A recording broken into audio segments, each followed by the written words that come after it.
प्रधानमंत्री जी, आपको news 18 network को ये इंटरव्यू देने का बहुत बहुत धन्यवाद। आपके कार्यकाल में न्यूज़ 18 दूसरी बार आपसे इंटरव्यू कर रहा है। हमारे 20 चैनल के माध्यम से आप हमारे करीब 70 करोड़ लोगों तक पहुंच पाएंगे कुछ अगले महीनों में। बहुत बहुत धन्यवाद। मैं आपके सभी दर्शकों को भी बहुत बहुत धन्यवाद कर रहा हूं और नवरात्रि की अनेक अनेक शुभकामनाएं देता हूं। प्रधानमंत्री जी, आज का पहला सवाल, जब आपका मैनिफेस्टो जारी हुआ तो मेरा पहला सवाल ये है कि आप इस मैनिफेस्टो में क्या अहम बातें देखते हैं? सबसे बड़ी बात है जो एक जिम्मेवार दल और एक प्रकार से गंभीरतापूर्वक जिसको आगे भी सरकार चलाने की जिम्मेवारी मिलने वाली है, पक्का है, उसका जितना मैच्योर मैनिफेस्टो होना चाहिए उतना ये मैच्योर मैनिफेस्टो है। इस मैनिफेस्टो में पहली बार हमने यानी 2022 और 2024 इसको हमने विशेष रूप से प्रस्तुत किया है। इसका मतलब कि सरकार की अकाउंटेबिलिटी 5 साल के बाद नहीं, बीच में भी एक बार होगी। ये अपने आप में पहले कोई करता नहीं था और हमने आज़ादी के 75 साल, 75 कदम और पूर्णता के लक्ष्य वाले तय किए हैं। दूसरा, हमने कहा है कि 5 साल देश का वो फाउंडेशन तैयार करेंगे जो आज़ादी के 100 साल होंगे तब देश को कहां पहुंचाना है। फिर काला धन हो, भ्रष्टाचार हो, देश में बेईमानी हो, इन सारे विषयों को कैसे हैंडल करना, इसकी चर्चा की है। राष्ट्रीय सुरक्षा के संदर्भ में सभी मसलों पर हमने, और वो एक मुद्दा ऐसा है कि जहां हमारे पहले जितने मैनिफेस्टो आए उन्होंने देश के साथ घोर अन्याय किया है। गरीब हो, दलित हो, पीड़ित हो, शोषित हो, वंचित हो, आदिवासी हो, उनके कल्याण के लिए समयबद्ध कार्यक्रम क्या हो, महिलाएं हो, युवा हो, सीनियर सिटीजन हो, उनके तरफ कैसे ध्यान दिया जाए, गांव हो, गरीब हो, किसान हो, उनके जीवन में कैसे बदलाव लाया जाए, और देश को आधुनिकता की तरफ भी ले जाना है। देश में टेक्नोलॉजी का प्रभाव जो रहेगा वो विकास के अनुकूल कैसे हो, सामान्य मानवीय के एस्पिरेशंस के अनुकूल कैसे हो। और 2014 से 2019 हमने जो काम किया वो एक प्रकार से निराशा की गर्त में डूबे हुए देश को बाहर लाना, नए आत्मविश्वास को पैदा करना और सामान्य मानवीय की जो आवश्यकताएं हैं उस पर हमने ध्यान केंद्रित किया। घर चाहिए, बिजली चाहिए, पानी चाहिए, रास्ता चाहिए, उस पर ध्यान आकेंद्रित किया। आने वाले 5 वर्ष, बीते 5 वर्ष आवश्यकता की पूर्ति के थे, तो आने वाले 5 वर्ष सामान्य मानवीय की आकांक्षाओं को ताकत देने के हैं, उन आकांक्षाओं के लिए अवसर देने के लिए है। तो अगर आप ये घोषणा पत्र को देखें तो ये और पार्टियों के घोषणा पत्रों से कैसे अलग है, खास करके कांग्रेस के घोषणा पत्र से? पहले तो नाम से ही फर्क है।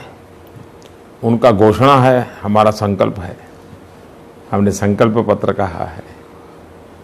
मैं चाहूंगा कि देश के विद्वत जन दोनों हमारे संकल्प पत्र और कांग्रेस की घोषणा दोनों का तुलनात्मक अभ्यास करें। दूसरा, हमारे ट्रैक रिकॉर्ड के आधार पर हमारे घोषणा पत्र को देखा जाए। तीसरा, उनके ट्रैक रिकॉर्ड के आधार पर उनका घोषणा पत्र देखा जाए।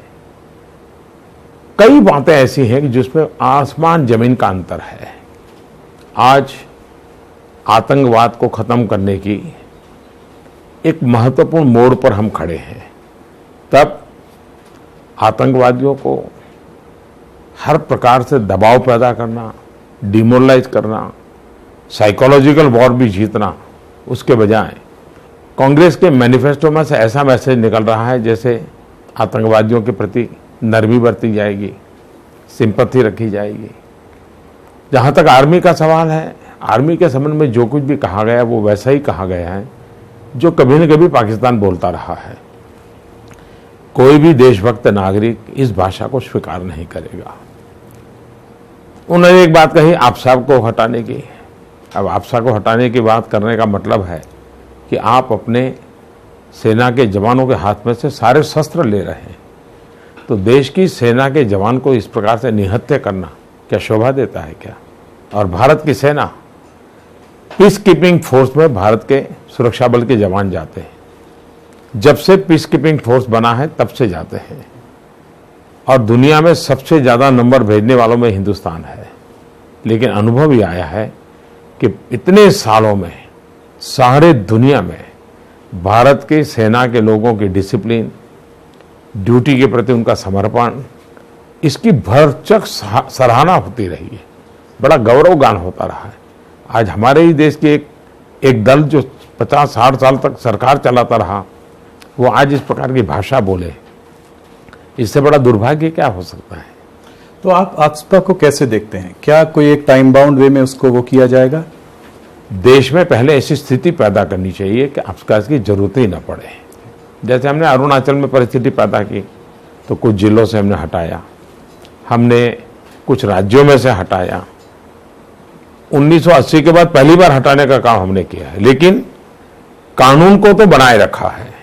सरकार के पास हथियार तो होना ही चाहिए ताकि जवानों को एक सुरक्षा मिले, तब जवान मोरली लड़ सके। और जम्मू कश्मीर में से हटाने का मतलब होता है कि हमने हमारे जवानों को फांसी के तख्त पर लटका देना। मैं देश के जवानों के साथ ऐसा नहीं होने दूंगा। मोदी जी, 14 फरवरी को पुलवामा में सीआरपीएफ पर आतंकी हमला हुआ।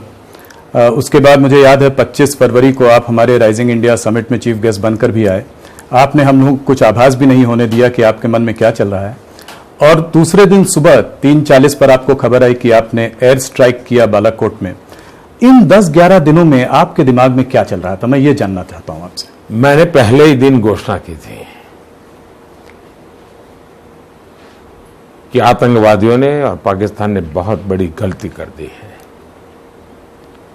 और मेरा बॉडी लैंग्वेज, मेरी भाषा से समझ आ सकता है कि मेरे भीतर क्या चल रहा है। लेकिन मैं हड़बड़ी में, जल्दबाजी में शॉर्टकट वाले डिसीजन कभी लेता नहीं हूं। तो सभी लोगों से मैंने चर्चा की, सेना से चर्चा की, सुरक्षा बलों से चर्चा की, अफसरों से चर्चा की, और चर्चा करने के बाद धीरे धीरे मैं सोच रहा था कि इसको कैसे आगे बढ़ाया जाए।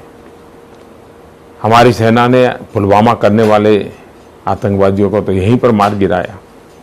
वो अपने आप में बहुत बड़ा काम था, लेकिन मैं इतने से संतुष्ट नहीं था।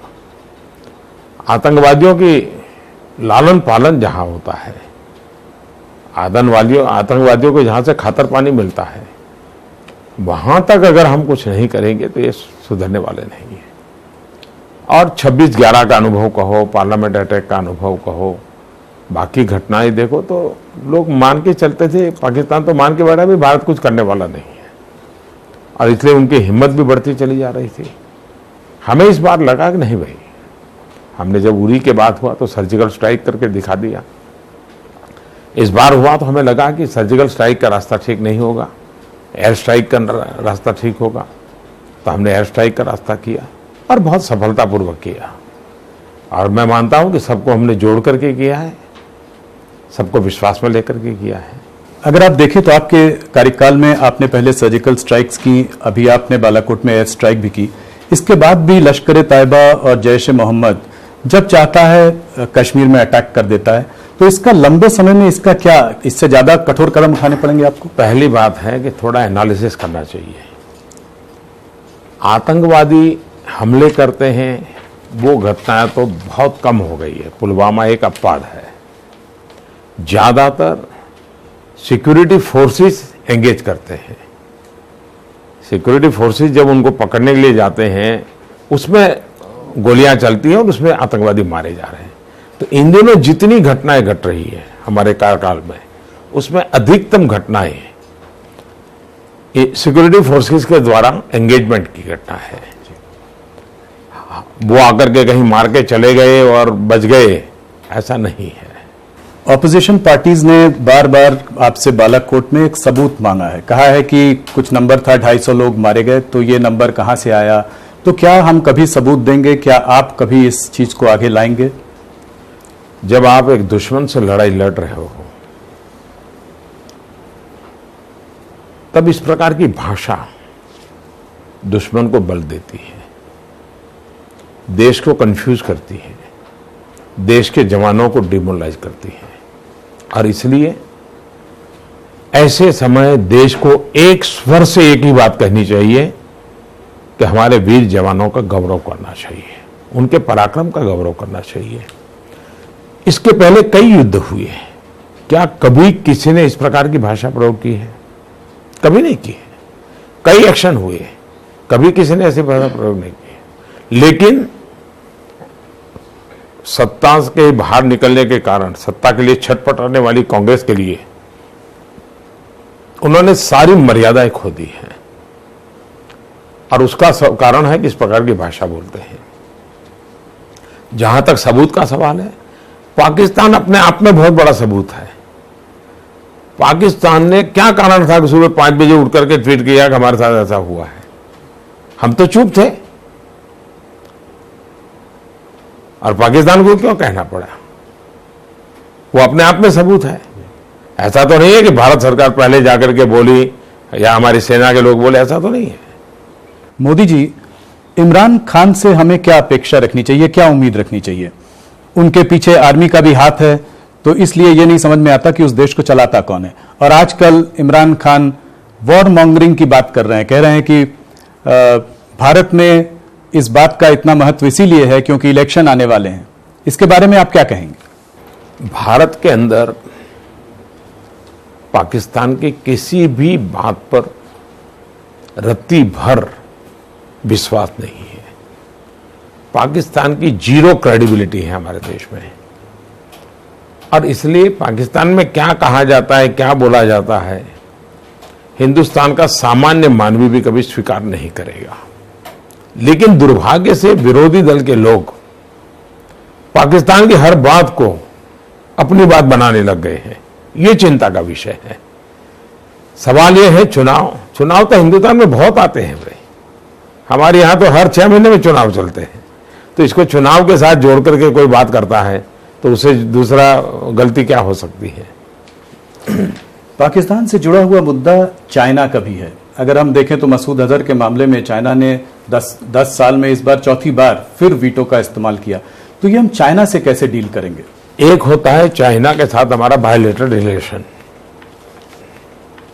द्विपक्षीय संबंध हमारे ऐसे हैं, हमारे पॉलिटिकल एंगेजमेंट है, भारत का इन्वेस्टमेंट वहां हो रहा है, वहां का इन्वेस्टमेंट भारत में हो रहा है, भारत के नेता वहां जाते हैं, उनके नेता यहां आते हैं।